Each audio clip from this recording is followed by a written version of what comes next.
Menurut kami, jadi jangan dimaknai berlebihan. Kenapa kalau Pak Jokowi yang turun menyapa rakyat, yang notabene itu adalah karakter asli beliau, kemudian rame dipermasalahkan. Kenapa kalau tokoh lain ya biasa aja begitu loh. Yang terakhir, Jokowi ini bagi kami justru sedang menunjukkan karakter aslinya siapa, bahwa memang karakter pengkhianat itu kembali muncul. Setelah dulu mengkhianati PD Perjuangan dan sekarang tampaknya Jokowi ini akan mengkhianati Prabowo Subianto demi Gibran. Ya itulah halusinasi dari seorang Ferdinand Huta-Heian.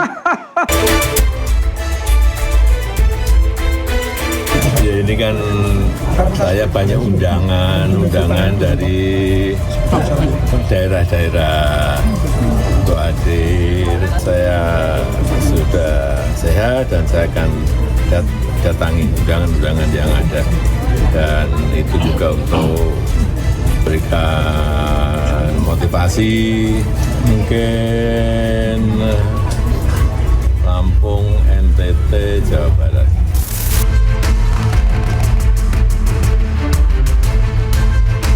Hari ini semestinya Saudara Joko Widodo konsentrasi pada kasusnya, tidak usah keliling-keliling ke 38 provinsi, 514 kota kabupaten. Tidak relevan, harusnya dia fokus membersihkan posisi politik yang hari ini dalam tanda petik tertuduh ijazahnya palsu.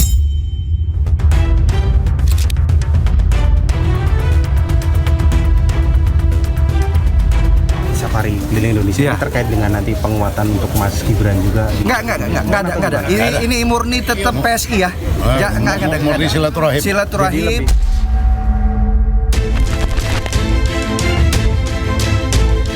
Di tengah persoalan ekonomi, defisit APBN, rupiah yang terpuruk, IHSG yang ambruk, dia malah lebih asik berpolitik praktis demi kepentingan dia dan keluarganya.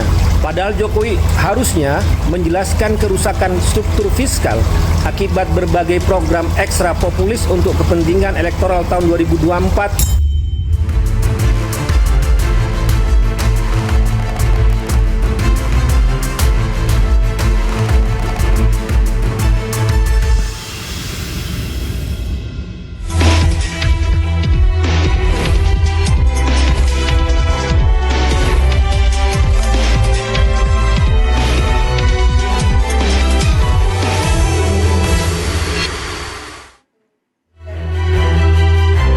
Kondisi kembali sehat, mantan Presiden Joko Widodo akan keliling Indonesia.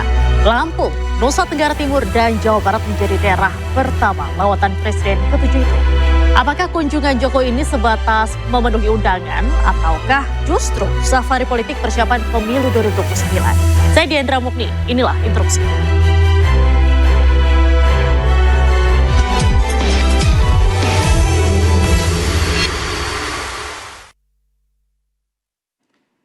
Dan pemirsa, untuk membahas selengkapnya saat ini kita sudah kedatangan 4 narasumber. Di sebelah kanan saya sudah ada Bung Freddy Damanik, Sekjen DPP Projo. Apa kabarnya Bung hari ini?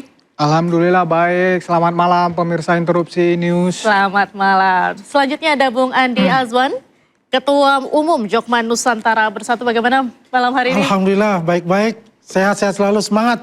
Sehat-sehat selalu, semangat terus.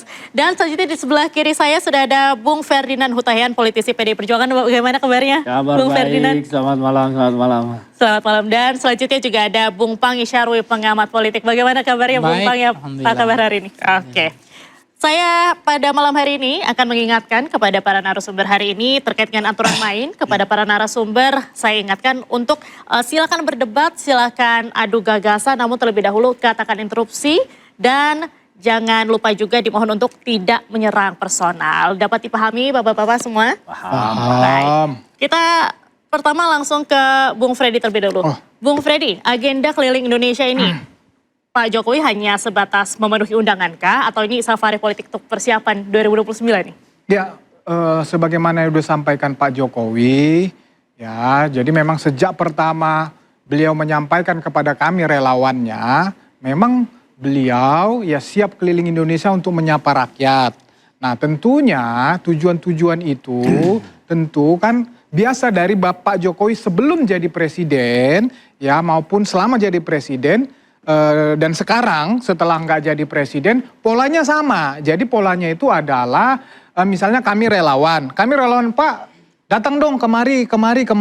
Nah kemudian nanti Pak Jokowi verifikasi lah katakan begitu, barulah beliau datang. Jadi memang menghadiri undangan ya baik relawan maupun masyarakat, tokoh-tokoh masyarakat. Jadi sebetulnya hanya sebatas itu saja.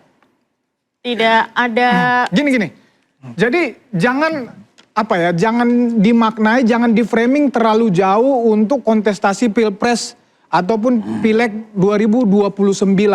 Menurut saya terlalu sederhana ya, seorang Pak Jokowi ini kan walaupun bukan Presiden Republik Indonesia lagi, tapi kan beliau masih tokoh nasional, ya masih banyak dicintai rakyat dan masih banyak mempunyai hubungan baik dengan para pemimpin di daerah, tokoh masyarakat di daerah-daerah.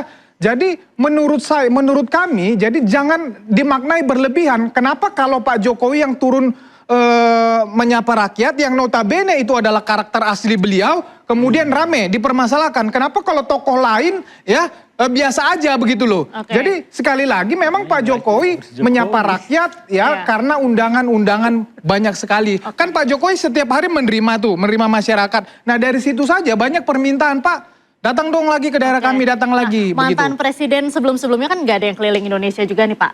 Ini gimana? Gini, jadi seperti saya katakan tadi, karakter dasar Pak Jokowi itu kan belusukan. Ya, sebelum jadi wali kota, selama jadi wali kota, ya gubernur, kemudian presiden 2 periode. Ini nih coba, kalau kita mau jujur, ya tokoh per hari ini yang paling gampang diakses oleh masyarakat, oleh publik, itu Pak Jokowi satu-satunya. Nggak perlu, cukup datang, bisa bertemu Pak Jokowi. Nah, jadi itu memang karakter dasar beliau yang dekat dengan rakyat. Oleh karena itu, ya sekali lagi, beliau jadi bahwa politik, kami memaknai politik termasuk Pak Jokowi bukan hanya kekuasaan dan jabatan, tetapi kedekatan emosional dengan rakyat itu lebih dari segalanya. Baik. Bung Ferdinand, bagaimana nih Anda melihat safari ini? Ya, yang pertama begini, saya tidak kaget, tidak heran, dan tentu juga sudah memprediksi bahwa memang Jokowi pasti akan melakukan itu. Mengapa demikian? Yang pertama, Jokowi ini sekarang sedang berantem dengan imajinasinya bahwa dia punya potensi menjadi mantan Presiden Republik Indonesia pertama yang kemungkinan bisa saja terjerat kasus dan masuk penjara. Yang kedua, Jokowi ini juga sedang berantem dengan dirinya mempertahankan istana pasir yang didirikannya semasa dia menjadi presiden, yang bernama Gibran Rakabuming Raka, yang sekarang menjadi wakil presiden. Yang ketiga, Jokowi ini juga sedang berantem dengan dirinya terhadap serangan moral yang terkait dengan dugaan dan tuduhan-tuduhan terkait dengan ijazah palsunya. Yang terakhir, Jokowi ini bagi kami justru sedang menunjukkan karakter aslinya siapa, bahwa memang karakter pengkhianat itu kembali muncul. Setelah dulu mengkhianati PD Perjuangan dan sekarang tampaknya Jokowi ini akan mengkhianati Prabowo Subianto demi Gibran. Kenapa demikian? Jadi semua rangkaian ini kalaupun tadi Bang Freddy Damanik mengatakan jangan berlebihan, ini justru adalah yang paling masuk akal. Analisis yang paling masuk akal bahwa semua itu dilakukan oleh Jokowi demi hasratnya, dari ambisinya, dan demi semua kepentingan politik keluarganya. Karena kalau kita melihat sekarang, Jokowi sebagai seorang temannya Pak Prabowo tidak pernah muncul ke publik membela Prabowo di tengah banyak hujatan, bulian, cacian terhadap Prabowo Subianto. Tetapi justru Jokowi mengambil momen ini menikmati situasi serangan politik terhadap Prabowo, dan justru dia mau safari politik ke daerah, membangun struktur-struktur untuk pemenangan keluarganya pada 2029. Nah, itulah yang saya maksud dengan pengkhianatan kepada Prabowo, bahwa dengan kondisi tekanan politik kepada Pak Prabowo saat ini, justru Jokowi mau menusuk Pak Prabowo dari belakang. Itulah realita yang kalau kami lihat. Mau menusuk, ya, saya mungkin jawab ya. Ya itulah halusinasi dari seorang Ferdinand Huta. Seorang, ya dulu dia pernah ikut ya waktu di 2014 ya. Iya, saya memang lebih mengenal Jokowi dari dalam belusukan juga. Ya karena sekarang dia sudah masuk di tim PDIP sebagai jubir, dia membela lah untuk partai. Dan itulah halusinasi yang dia bangun suatu framing yang dikatakan tadi, dia tuduh bilang itu ijazahnya palsu. Saya katakan ijazah asli dituduh palsu oleh pihak Ya, kan sebelah saya itu. menyampaikannya Jadi tuduhan. bukan ijazah palsu karena itu belum diuji di pengadilan. Tuduhan, kan saya menyampaikan tuduhan. Ya tadi sudah jelas itu kata itu. Satu. Yang kedua adalah kita melihat segala sesuatu yang berhubungan dengan Pak Jokowi itu membuat suatu berita yang besar dan membuat banyak orang seperti cacing kepanasan. Bukan kita bicara tentang seorang partai politik, tapi juga elit-elit politik banyak itu. Tapi yang menarik dari Ferdinand mengatakan menusuk dari belakang. Pak Jokowi tidak punya tipe untuk itu. Sudah, saya katakan, sudah terbukti mengkhianati PDIP. biar saya selesai dulu. PDIP. Kedua, begini masalahnya. Yang bilang nggak punya. Beliau, ya Pak Jokowi, mendukung penuh dalam pencalekan, dalam Pilpres kemarin 2024. Luar biasa untuk itu. Yang kalau dikatakan untuk menaikkan Gibran Raka Buming Raka, ya itu bukan ada intens dari Pak Jokowi untuk itu. Tidak ada untuk itu. Ya, karena selalu mengatakan kita 2 periode. Kita dukung penuh semua program-program dari Pak Prabowo dan Mas Gibran ini, ya, asta citanya, ya, sehingga ini dapat dirasakan oleh seluruh masyarakat Indonesia. Jadi tidak ada yang namanya pengkhianat, tidak ada yang namanya menusuk dari belakang. Baik. Bukan tipe untuk itu. Baik, Bung Pangi, Anda setuju tidak? Tadi kan Bung Andi Azwan bilang kalau Pak Jokowi ini bisa dibilang seperti magnet bagi masyarakat gitu dan bikin banyak orang seperti cacing kepanasan gitu. Iya, sebenarnya dalam pendekatan sistem politik ya, karena saya kan dosen ya, ngomongnya nggak boleh preman dulu kan, kalau preman belakangan aja.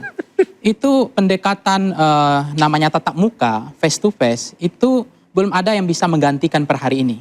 Apakah serangan udara, serangan laut, serangan apapun, itu pertemuan say hello, bertatap muka, menyapa rakyat, bersalaman dengan rakyat, kemudian kontak mata, kontak batin, itu sampai per hari ini belum ada yang bisa menggantikan instrumen itu. Nah, yang kedua adalah memang di dalam karakter ketika kita merasakan hari ini keliling Indonesia kejebak Presiden Prabowo, kita juga menyadari teori kesadaran palsu. Kok akhirnya koridornya Pak Prabowo jadi jauh dari rakyat, sering ke luar negeri. Tiba-tiba wapresnya melebihi perannya dibandingkan Kiai Haji Ma'ruf Amin dulu gitu, yang hanya ngurus zakat kan. Tapi ini udah menggantikan peran sebagai presiden untuk keliling Indonesia, menyapa, menyalapi rakyat. Apakah salah? Nggak salah. Tapi saya mengingatkan, ini jebakan dari mana? Ini harus hati-hati Presiden Prabowo kalau mendengar ini. Kalau memang MBG ini Presiden Prabowo udah percaya diri, level confident beliau menang tanpa kampanye, tanpa turun ke bawah, apalagi keliling Indonesia. Kenapa Presiden Jokowi mau hari ini melakukan itu kan? Untuk berkeliling Indonesia, menyapa rakyat.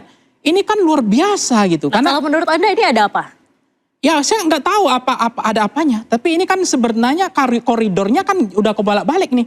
Ini koridornya udah dijauhkan dari rakyat, ini makin mendekati rakyat. Nah ini yang kemudian harus, habitsnya nggak begini harusnya. Nah ketika Presiden Prabowo kemarin ke Miangas, itu bagus respon sentimen positif. Nah ketika kemudian ini kita melihat bahwa di dalam pendekatan politik memang Presiden, kan namanya dulu Pak Jokowi ini dalam sejarah presiden yang pernah ada, 7 presiden yang kita punya, memang nggak ada yang melakukan keliling ini kampanye gitu. Karena itu memang alasannya kan tadi memang dianggap beliau adalah senang belusukan dan seterusnya. Terlepas itu nggak apa-apa. Tetapi saya mencermati bahwa nggak ada dalam sejarah presiden yang kemudian sudah mendeklar harus ditarik atau tidak. Nggak usah juga bahwa akan kembali ke Solo seperti rakyat biasa. Pak SBY melukis ya, kemudian ada kegiatan-kegiatan sosial. Dan ketika Habibie menjadi presiden tidak pernah membangun kroni-kroninya dan keluarganya, mau jadi wapres, mau jadi kepala daerah, mendirikan partai, nggak ada. Jadi kan, termasuk misalnya Megawati nggak pernah membangun itu, termasuk namanya Gus Dur apalagi masih jauh. Kalau kita bicara tentang SBY, itu pun AHY diberikan lampu merah, lampu hijau untuk maju setelah dia tidak menjabat presiden. Ini contoh tauladan yang luar biasa hebatnya di mantan-mantan presiden kita, bahwa kegiatan sosial, tetapi ada yang mencermati persepsi publik mengatakan bukan saya, kelilingnya Pak Jokowi itu tidak lepas dari tuduhan selama ini Pak Jokowi dianggap akan lamdak, akan jadi bebek lumpuh. Dia tidak akan bisa, orang akan kabur semua. Tapi fakta yang terjadi hari ini, ketika Pak Jokowi sudah tidak lagi menjadi presiden, saya kok kan sadar, kok makin kuat itu. Artinya komisaris dari Jokowi makin banyak, direksinya makin banyak. Kemudian hari ini yang bela Pak Prabowo, mohon maaf, yang pasang badan ketika Pak Prabowo dihujat, dimaki, kemudian diolok-olok oleh rakyat, itu nggak ada. Bahkan mereka, Bang Ferdinand yang mengatakan mereka happy gitu. Maksud saya adalah mantan-mantan presiden kita sudah memberikan contoh keteladanan yang luar biasa untuk membangun habits politik. Jadi dua saja misi Pak Jokowi. Pertama adalah bagaimana PSI ini lolos di ambang batas parlemen 4%. Tapi saya yakin Bang Ferdinand, kalau 4% dugaan saya PSI lolos. Tapi kalau misalnya 7%, aku yakin PSI nggak lolos. Baik. Jadi artinya apa? Saya tidak mengecilkan PSI di sini. Tetapi dari melihat orang-orang yang mulai hari ini mulai migrasi, orang-orang udah jadi caleg jadi diambil, bukan diambil ya, transfer, ganti transfer, saya nggak tahu bayarnya berapa itu. Tapi Pak ya PSI hebat betul, dia ngerti bahwa ini akan jadi suara. Ini lebih keren daripada mengangkat orang yang nggak pasti. Karena ini udah terbukti grassroots-nya, suaranya gitu. Nah, yang kedua adalah mengamankan kroni dan keluarganya. Bung Pangi, kita nggak ada pilihan. sebentar. Mungkin Gibran nanti akan jadi presiden, PSI adalah kendaraannya. Dan itu akan bahkan mungkin, mohon maaf, mungkin pas Gibran pun sudah presiden, kampanyenya Pak Jokowi akan tetap berlanjut. Oke, Bung Pangi kita tahan sebentar. Bung Freddy, Pak Jokowi tadi kan sempat kita singgung juga, Bung Pangi.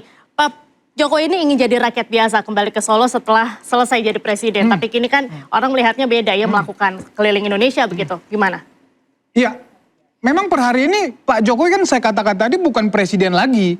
Rakyat biasa, tetapi mantan presiden 2 periode, presiden ke-7.